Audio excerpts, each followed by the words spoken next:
ശ്രീ കുര്യൻജി, ഒരു വ്യത്യാസം നമ്മൾ കാണുന്നത് പറയുന്നത് പാലിക്കുന്നതിലുള്ള ഒരു ദൃഢനിശ്ചയം ഒന്ന്. രണ്ട്, ഈ മൊത്തം ഭാരതത്തിലെ ഭരണ സംവിധാനത്തിൽ വന്ന ഒരു മാറ്റം, ഒരു അച്ചടക്കം. ഞാൻ ഉദ്ദേശിക്കുന്നത് കേന്ദ്ര സെക്രട്ടേറിയറ്റും സർക്കാർ ഓഫീസുകളും അടക്കം വന്നിട്ടുള്ള ഒരു വ്യത്യാസം. എങ്ങനെ ഒരു ഒറ്റ മനുഷ്യൻ്റെ സാന്നിധ്യം, ആ വീക്ഷണം അല്ലെങ്കിൽ ആ ദർശനം ഇങ്ങനെയൊക്കെ ഇവിടെ നടക്കൂ എന്ന് 10-60-70 വർഷമായി സ്ഥാപിച്ചിരുന്ന ഒരു നാട്ടിൻ്റെ കൾച്ചർ, ആ സംസ്കാരം തന്നെ മാറ്റി മറിക്കാൻ പോരുന്ന ആ ഒരു വ്യക്തിത്വം, ആ സവിശേഷത, അതേക്കുറിച്ചൊന്ന് പറയാമോ? ആദ്യത്തെ ചോദ്യം, ദൃഢനിശ്ചയം എന്ന് പറയുന്നത് അത് പ്രസ്ഥാനത്തിൻ്റെ ആദർശത്തിൻ്റെ ഭാഗമായിട്ടുള്ളത്. അത് നരേന്ദ്രമോദി അത് ഏറ്റെടുക്കുകയും അത് നടപ്പിലാക്കുകയും ചെയ്തു ദൃഢനിശ്ചയത്തിൻ്റെ അടിസ്ഥാനത്തിൽ. അതുകൊണ്ടാണ് 370-ാം വകുപ്പ് അത് 50-കൾ മുതൽ ജനസംഘവും അതുപോലെ തന്നെ BJPയും പറയുന്ന കാര്യം, ആ വകുപ്പ് എടുത്തു കളയാൻ സാധിച്ചത് നരേന്ദ്രമോദിയുടെ ദൃഢനിശ്ചയം കൊണ്ടും ജനങ്ങളുടെ ശക്തമായിട്ടുള്ള പിന്തുണ കൊണ്ടുമാണ്. അതുപോലെ രാമജന്മഭൂമി ഒരിക്കലും പരിഹരിക്കപ്പെടില്ല എന്ന് വിശ്വസിച്ചിരുന്ന ചില ആൾക്കാരുണ്ട്. പക്ഷേ അതിനെയെല്ലാം മറികടന്നുകൊണ്ട്, എല്ലാ പ്രതിബന്ധങ്ങളെയും മറികടന്നുകൊണ്ട് അദ്ദേഹം രാമജന്മഭൂമിയിൽ ക്ഷേത്രം പണിയുന്നതിനുള്ള സഹായങ്ങൾ ചെയ്തു കൊടുക്കുകയും ജുഡീഷ്യറിയും ജനങ്ങളുടെയും പിന്തുണയോടുകൂടി അത് പൂർത്തിയാക്കുകയും ചെയ്തത്. അങ്ങനെയുള്ള കാര്യങ്ങൾ വളരെ ദൃഢനിശ്ചയത്തോടു കൂടിയാണ് അദ്ദേഹം ചെയ്തത്. അപ്പോൾ ആ കാര്യത്തിൽ യാതൊരു സംശയവുമില്ല. ഓരോ കാര്യങ്ങൾ മുന്നോട്ട് വെച്ച് ആശയപരമായ കാര്യത്തിൽ അദ്ദേഹം അത് പൂർത്തിയാക്കിയാണ്. മറ്റൊരു കാര്യം, ഈ മന്ത്രിയായതിനു ശേഷം എനിക്ക് നരേന്ദ്രമോദിജിയെ 91-ലെ ഏകതാ യാത്ര മുതൽ അന്ന് പരിചയപ്പെട്ടെങ്കിലും 93 മുതലുള്ള കാലഘട്ടത്തിൽ യുവമോർച്ചയിൽ പ്രവർത്തിക്കുന്ന, ദേശീയ തലത്തിൽ പ്രവർത്തിക്കുന്ന കാലഘട്ടത്തിൽ കൂടുതൽ പരിചയപ്പെടുകയും ഇപ്പോഴാണ് അദ്ദേഹം ഞാൻ മന്ത്രിയായതിനു ശേഷമാണ് എന്തുകൊണ്ട് മുമ്പേ ചോദിച്ച കാര്യത്തിൽ എല്ലാവരും വളരെ ആത്മാർത്ഥമായിട്ട് പ്രവർത്തിക്കുന്നു അല്ലെങ്കിൽ അവരുടെ ഡ്യൂട്ടി ചെയ്യുന്നു എന്നുള്ള കാര്യം, അദ്ദേഹം എല്ലാം ശ്രദ്ധിക്കുന്നു എന്നുള്ള കാര്യം നമുക്ക് ബോധ്യപ്പെടും. ഈ ഭരണതലത്തിലുള്ള എല്ലാവർക്കും, ഓരോരുത്തർക്കും ബോധ്യപ്പെടും എല്ലാ കാര്യങ്ങളും പ്രധാനമന്ത്രി ശ്രദ്ധിക്കുന്നുണ്ട്. അത്രമാത്രം ഓർമ്മശക്തിയുണ്ട്, അത്രമാത്രം അദ്ദേഹം സമയം ചെലവഴിക്കുന്നുണ്ട്. അതുകൊണ്ട് എല്ലാവരും ജാഗരൂകരായിരിക്കും.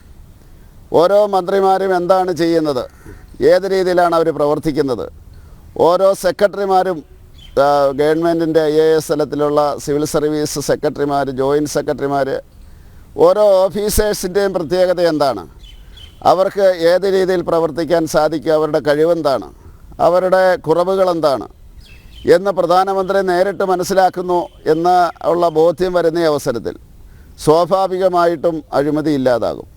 സ്വാഭാവികമായിട്ടും ഈ ഉദ്യോഗസ്ഥന്മാരും അതുപോലെ മന്ത്രിമാരും ബാക്കിയുള്ളവരും അനുബന്ധമായിട്ടുള്ള എല്ലാവരും തന്നെ അവരുടെ സമയം പരമാവധി രാജ്യത്തിൻ്റെ പുനർനിർമ്മാണത്തിന് വേണ്ടി, അല്ലെ രാഷ്ട്ര നിർമ്മാണത്തിന് വേണ്ടി ചെലവഴിക്കും. അതാണ് ഈ നരേന്ദ്രമോദിയിലുള്ള കഴിവായിട്ട് കണ്ടത്. അത് വളരെ അത്ഭുതപ്പെടുത്തുന്നതാണ്. ഞാൻ ഇപ്പോൾ മന്ത്രിയായിട്ട് ഏതാണ്ട് 3 മാസമേ ആയുള്ളൂ, 3 മാസം കഴിഞ്ഞതേ ഉള്ളൂ. അതിനിടയിൽ തന്നെ നേരിട്ട് എന്നെ വിളിക്കുകയും കാര്യങ്ങൾ സംസാരിക്കുകയും അതുപോലെ തന്നെ കാര്യങ്ങൾ പറഞ്ഞു തരികയും ഒക്കെ ചെയ്യുന്നത്, പല കാര്യങ്ങളും എന്നെ ചുമതലപ്പെടുത്തുന്നു. അപ്പോൾ അതൊക്കെ കാണുന്ന അവസരത്തിൽ ഇങ്ങനെ നമ്മളെ വാച്ച് ചെയ്യുന്നുണ്ട്.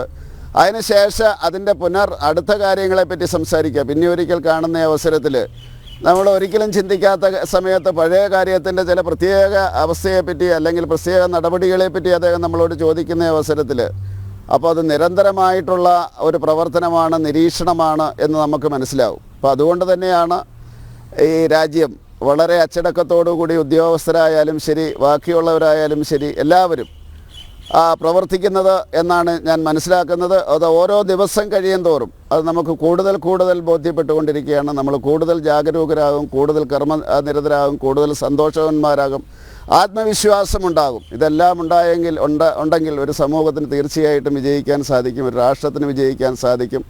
അതിൻ്റെ എല്ലാം കേന്ദ്രബിന്ദു തീർച്ചയായിട്ടും പ്രധാനമന്ത്രിയാണ്. അദ്ദേഹമാണ് നമ്മുടെ ഈ ഭരണതലത്തിലെ തലവൻ, അദ്ദേഹമാണ്. അപ്പോൾ രാഷ്ട്രത്തിൻ്റെ തലവൻ പ്രസിഡൻ്റാണെങ്കിലും ഭരണതലത്തിലെ എക്സിക്യൂട്ടീവിൻ്റെ തലവൻ പ്രധാനമന്ത്രിയാണ്. അതുകൊണ്ടാണ് അങ്ങനെ സംഭവിക്കുന്നത്.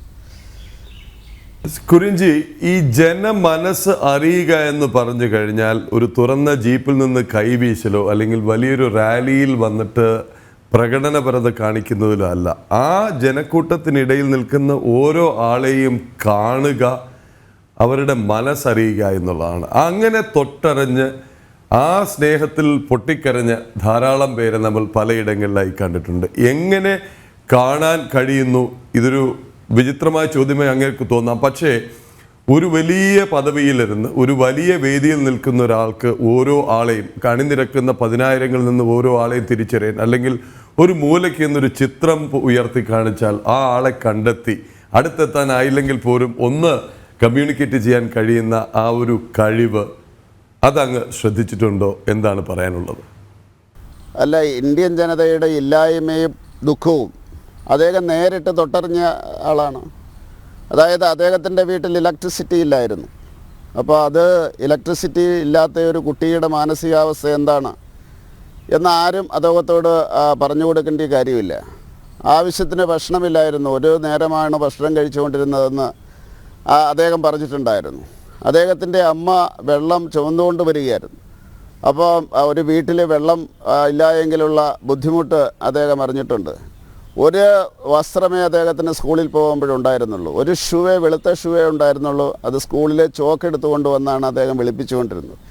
ഇങ്ങനെ ഇന്ത്യൻ ജനതയുടെ ഓരോ തലത്തിലുമുള്ള ആ ബുദ്ധിമുട്ടുകൾ മനസ്സിലാക്കിയ ഒരു വ്യക്തിയെ സംബന്ധിച്ചിടത്തോളം അത് മാത്രമല്ല, ആ അവസരങ്ങളിലെല്ലാം ഇതെങ്ങനെ പരിഹരിക്കും, എങ്ങനെ പരിഹരിക്കാൻ സാധിക്കുമെന്ന് ചിന്തിച്ചുകൊണ്ട് നടന്ന, രാഷ്ട്രത്തെപ്പറ്റി മാത്രം ചിന്തിച്ചുകൊണ്ട് നടന്ന ഒരു വ്യക്തിയെ സംബന്ധിച്ചിടത്തോളം ഒരു വ്യക്തിയുടെ ശരീരഭാഷ മനസ്സിലാക്കാൻ, അതായത് ഇന്ത്യൻ പൗരൻ്റെ ശരീരഭാഷ മനസ്സിലാക്കാൻ, മാനസികാവസ്ഥ മനസ്സിലാക്കാൻ അധികം ബുദ്ധിമുട്ടുണ്ടാവില്ല എന്നാണ് നരേന്ദ്രമോദിയിൽ നിന്ന് നമുക്ക് മനസ്സിലാക്കാൻ സാധിക്കുന്നത്.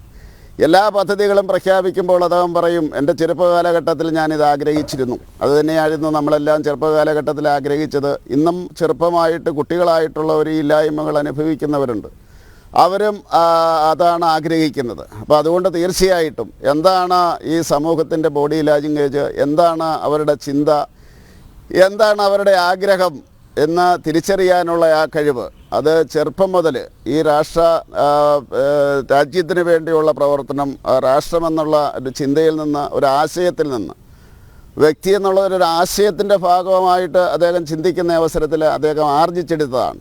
അത് തീർച്ചയായിട്ടും ഒരു നിമിഷം കൊണ്ട് ആർക്കും ആർജിച്ചെടുക്കാൻ സാധിച്ചില്ല. ഒരുപക്ഷെ കഴിഞ്ഞ അരനൂറ്റാണ്ടോ അല്ലെങ്കിൽ ഒരു 60-70 വർഷം കൊണ്ട് അദ്ദേഹം ആർജിച്ചെടുത്തതാണ്. ആ ദൃഢനിശ്ചയമാണ്, ആ അർപ്പണബോധമാണ് അദ്ദേഹത്തെ ഈ തലത്തിലേക്ക് ഉയർത്തിയത് എന്നാണ് എനിക്ക് പറയാൻ സാധിക്കുന്നത്.